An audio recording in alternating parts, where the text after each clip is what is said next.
Saludos en el amor de Dios para cada uno de ustedes. Gracias por acompañarnos en el comentario de la lección de Escuela Sabática. Lección 8. Esta lección está titulada Jesús, el mediador del nuevo pacto. Texto para memorizar Hebreos 8:6.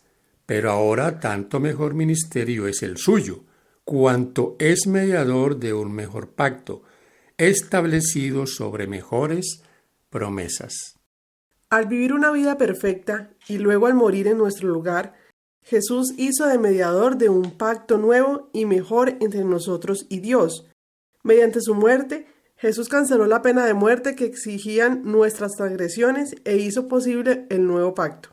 O sea que nosotros merecíamos la muerte, y fue necesario que este pacto se llevara a cabo para que tuviésemos una oportunidad, para que la vida se pudiese restablecer en cada uno de los creyentes.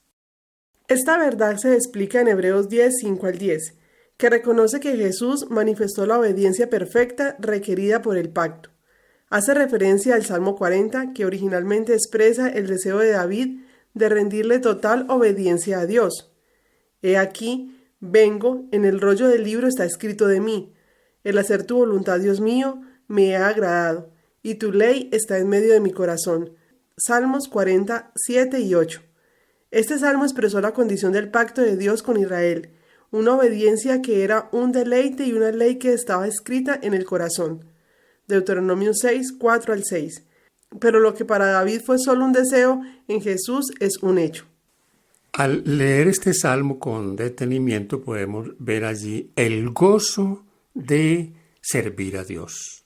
Por eso, mis hermanos y amigos, es necesario que en nuestro corazón se implante ese agrado, el gozo, el amor por el Señor.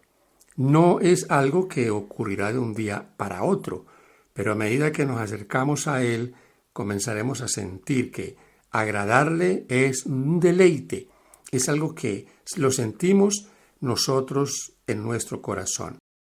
Termina el pensamiento diciendo, para Pablo, este salmo adquirió un significado especial con la encarnación de Jesús. Él encarnó la obediencia del nuevo pacto. Él es nuestro ejemplo. Somos salvos no solo a causa de su muerte, sino también por su obediencia perfecta. La necesidad de un nuevo pacto. Hebreos 7, 11-19.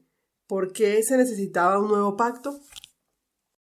Si pues la perfección fuera por el sacerdocio levítico, porque bajo él recibió el pueblo la ley, ¿qué necesidad habría aún de que se levante otro sacerdote según el orden de Melquisedec y que no fuese llamado según el orden de Aarón? Porque cambiado el sacerdocio, necesario es que haya también cambio de ley. Allí comenzamos a ver claridad sobre este asunto. ¿Por qué fue necesario que hubiese un cambio de ley?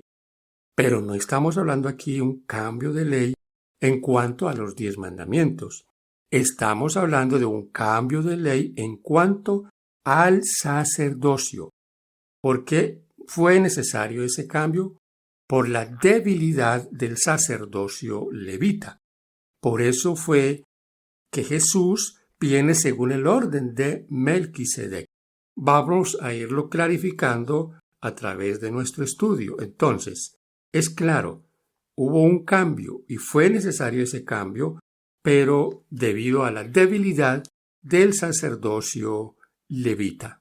Y aquel de quien se dice esto es de otra tribu, de la cual nadie sirvió al altar, porque manifiesto es que nuestro Señor vino de la tribu de Judá, de la cual nada habló Moisés tocante al sacerdocio. Veamos ahora aquí el otro ingrediente. Jesús no fue de la tribu de Leví, vino por la tribu de Judá. La tribu de Judá se conoce como la tribu de los reyes. Ahora, recordemos un detalle aquí. Melquisedec era sacerdote y rey. Jesús, por ese orden, también se constituye en sacerdote y rey, rey de reyes y señor de señores. ¿Por qué entonces era necesario el cambio? porque al nacer de la tribu de Judá, y de hecho, esto fue algo contraproducente para los judíos. Ellos no aceptan, ni aceptaron en el tiempo de Jesús, que él fuese el Mesías, porque no encajaba en sus criterios humanos. Pero vemos claramente que el Señor, por la debilidad. Ahora pensemos en lo siguiente. ¿Qué hubiera pasado si el sacerdocio levítico hubiese cumplido a cabalidad con los requerimientos del Señor? ¿Hubiera nacido Cristo de ese sacerdocio? Por supuesto que sí, porque el cambio fue necesario por la debilidad de este sacerdocio levita. Versículo 15. Y esto es aún más manifiesto, si a semejanza de Melquisedec se levanta un sacerdote distinto, no constituido conforme a la ley del mandamiento acerca de la descendencia, sino según el poder de una vida indestructible, pues se da testimonio de él. Tú eres sacerdote para siempre según el orden de Melquisedec. Queda, pues, abrogado el mandamiento anterior a causa de su debilidad e ineficacia, pues nada perfeccionó la ley, y de la instrucción de una mejor esperanza por la cual nos acercamos a Dios. Debemos aquí tomar en cuenta que estos textos de Hebreos capítulo 7 son usados por aquellos que afirman que la ley de Dios fue cambiada, que la ley de Dios fue abolida. Con toda claridad es incorrecto afirmar tal cosa. Aquí Pablo está afirmando el cambio de ley en otra situación, en este caso en la ley del sacerdocio.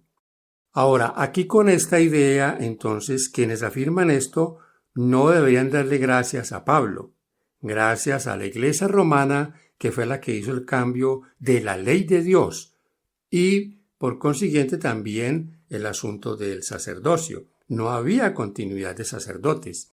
Ahora, pensemos también en por qué era tan débil el sacerdocio levítico.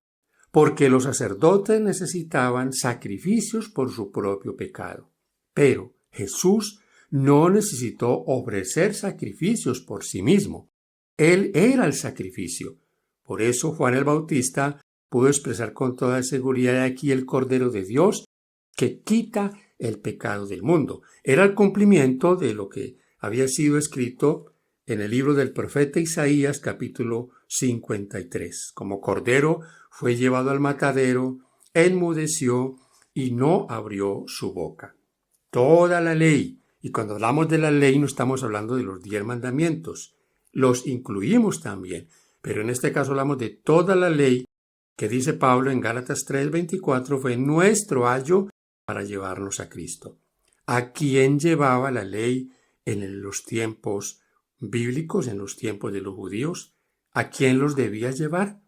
A Cristo. En otras palabras, incluso los 10 mandamientos, por más buenos y perfectos que sean, no pueden causar la salvación. Romanos 3:20 al 28 y 7:12 al 14. Ofrecen una norma perfecta de justicia, pero no brindan justicia, así como el mirarse en un espejo tampoco puede borrar las arrugas de la edad. Para la justicia perfecta necesitamos a Jesús como nuestro sustituto. Hagámonos una pregunta y reflexionemos. Está en nuestra lección para este día domingo. ¿Por qué la ley no puede salvarnos?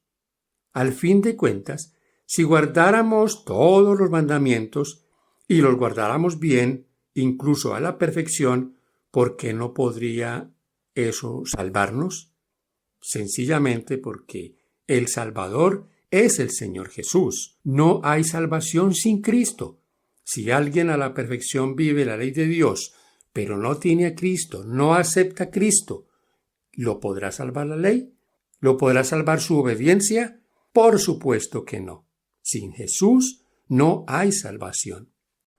Lección para el día lunes. Nuevo y renovado. ¿Qué es nuevo y renovado? El pacto. Fíjense ustedes en la expresión renovado, nuevo y renovado. Vamos a leer Hebreos 8:10. Por lo cual, este es el pacto que haré con la casa de Israel después de aquellos días, dice el Señor.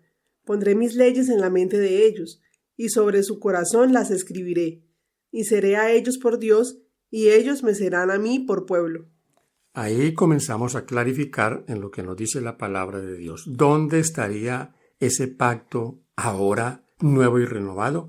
En los corazones de los creyentes. Deuteronomio capítulo 6 versículos 4 al 6. Oye Israel, Jehová nuestro Dios, Jehová uno es, y amarás a Jehová tu Dios de todo tu corazón, y de toda tu alma, y con todas tus fuerzas. Y esas palabras que yo te mando hoy estarán sobre tu corazón. ¿Se fija? Estarán sobre tu corazón. Aquí también podríamos comenzar a reflexionar sobre que nunca fue el propósito del Señor que estuviera fuera del corazón de cada creyente, solo que fue mal comprendido por el pueblo. Aquí podríamos pensar en el problema del antiguo pacto.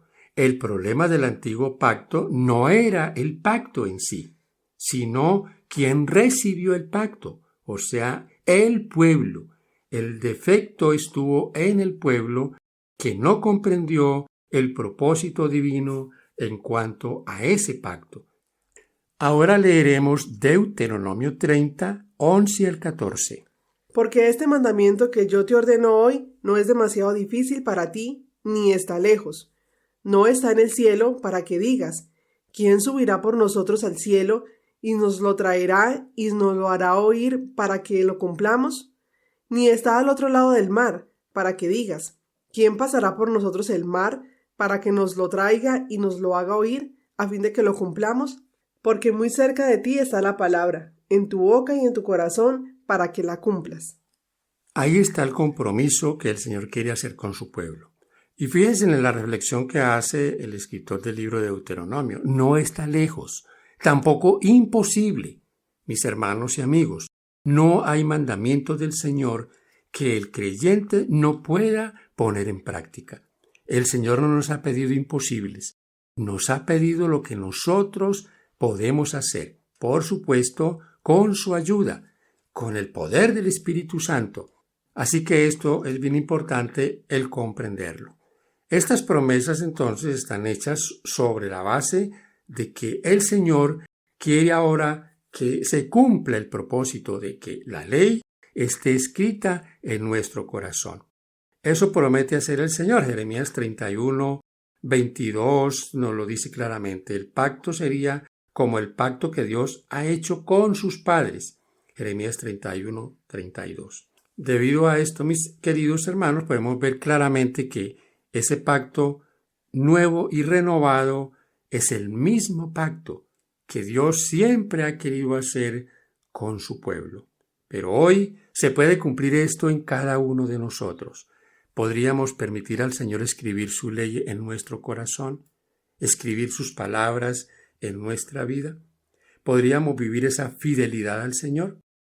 Reflexionemos en esta pregunta, y está basada en 2 Timoteo 2:13.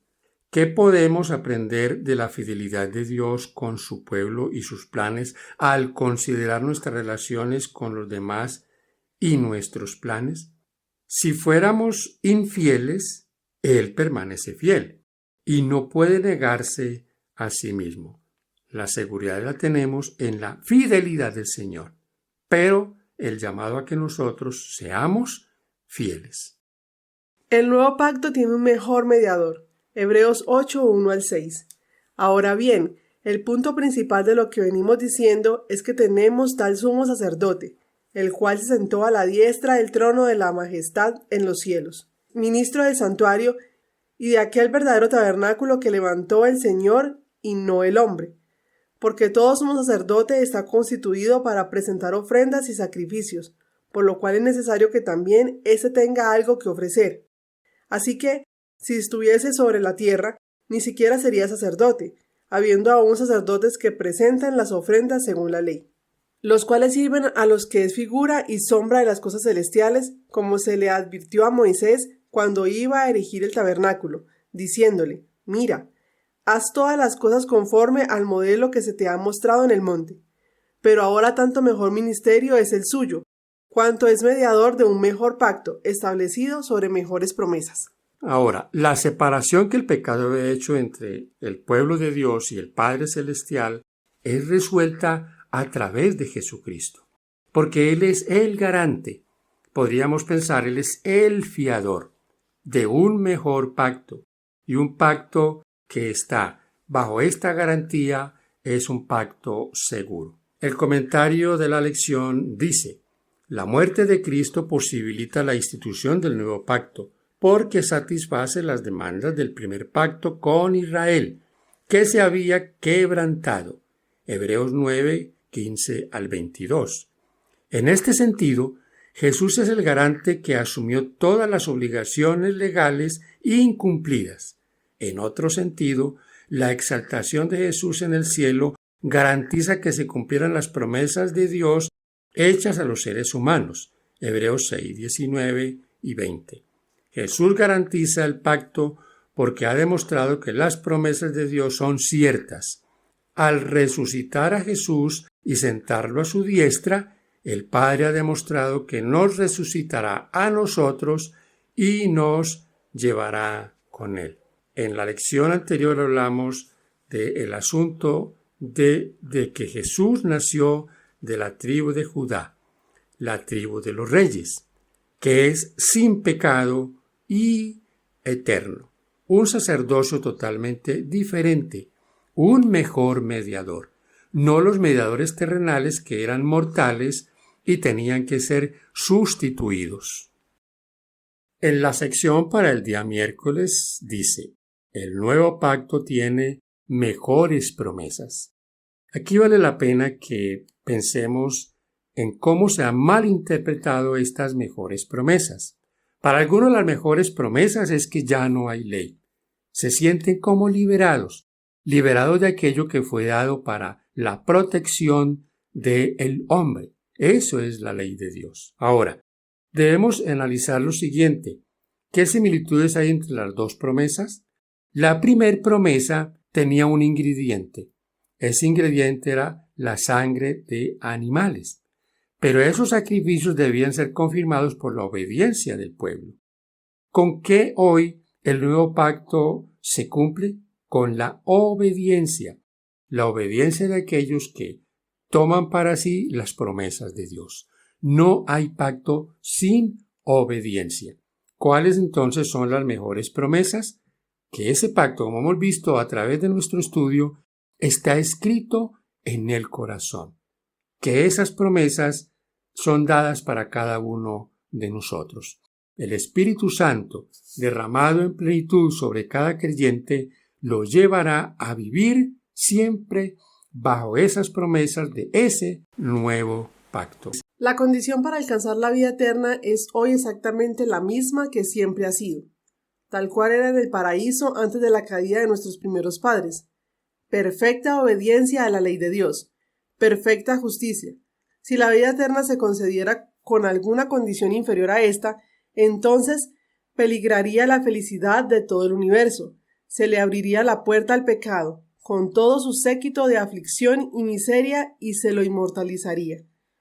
Camino a Cristo, página 53. No se puede entonces abolir nada sobre el pacto. Debe estar basado sobre esa obediencia estricta a sus condiciones.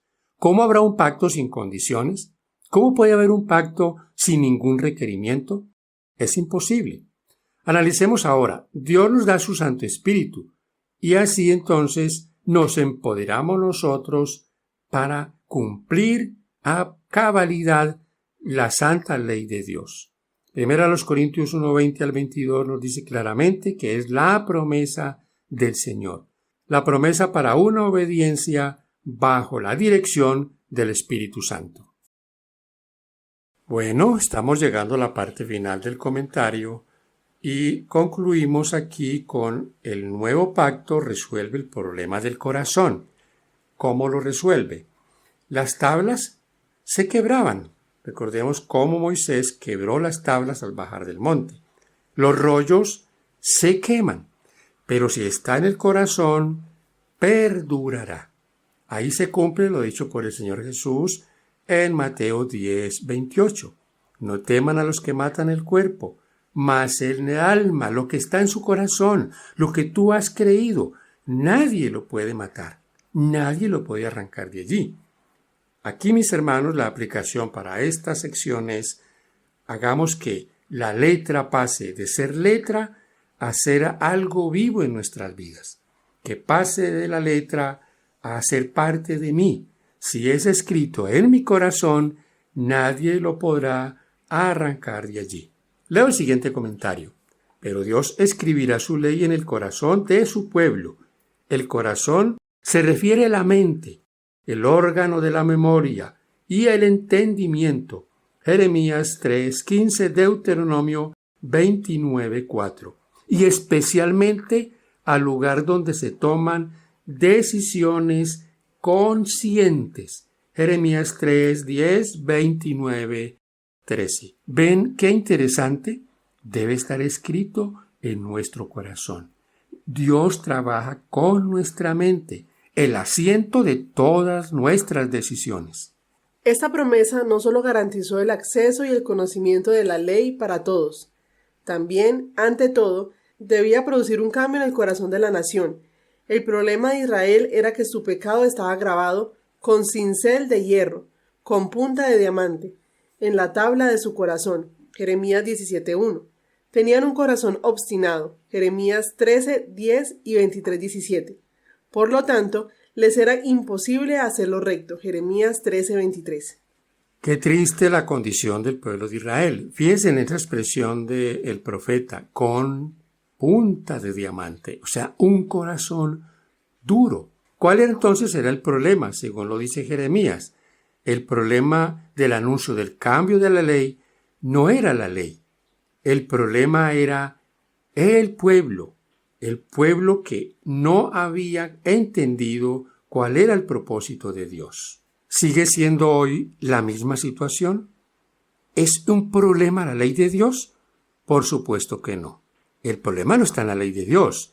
El problema está en el corazón del ser humano. La obediencia de los judíos debía ser una expresión de gratitud. ¿Cuál es la manifestación de eso en nosotros? También debe ser una expresión de gratitud. Ahora miremos el siguiente pensamiento en la parte final de esta lección para el día jueves. Si el antiguo Israel debía amar a Dios, aún sin entender la muerte de Cristo, ¿por qué nosotros no deberíamos amar a Dios aún más que ellos? La realidad de ese amor, como se manifiesta a través de la obediencia. Y es muy real. Ellos veían hacia adelante y era muy nublado para ellos. Nosotros ya la realidad la tenemos hecha. Miramos hacia atrás y ya podemos ver el sacrificio de Jesús por nosotros. Ellos tenían que mirarlo hacia adelante y creer. Nosotros, que ya lo hemos visto, que lo sabemos, debemos también tener la seguridad de que estamos en lo correcto y que estamos haciendo la voluntad de Dios. Si nuestros corazones han sido renovados a la semejanza de Dios, si el amor divino está implantado en el alma, ¿no se cumplirá la ley de Dios en nuestra vida? Cuando el principio del amor es implantado en el corazón, cuando alguien ha sido restaurado a la imagen del que lo creó, se cumple en él la promesa del nuevo pacto. Pondré mis leyes en su corazón y las escribiré en su mente. Y si la ley está escrita en el corazón, ¿no moldeará el estilo de vida? La obediencia, es decir, el servicio y la lealtad que se rinden por amor, es la verdadera prueba del discipulado.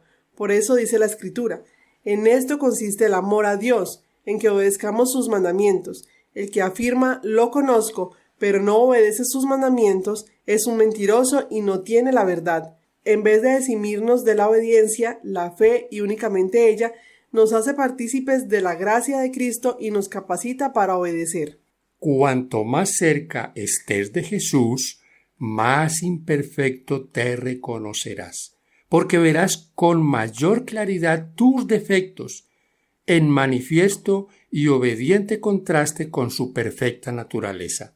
Esta es una señal cierta de que los engaños de Satanás han perdido su poder y de que el Espíritu de Dios te está despertando.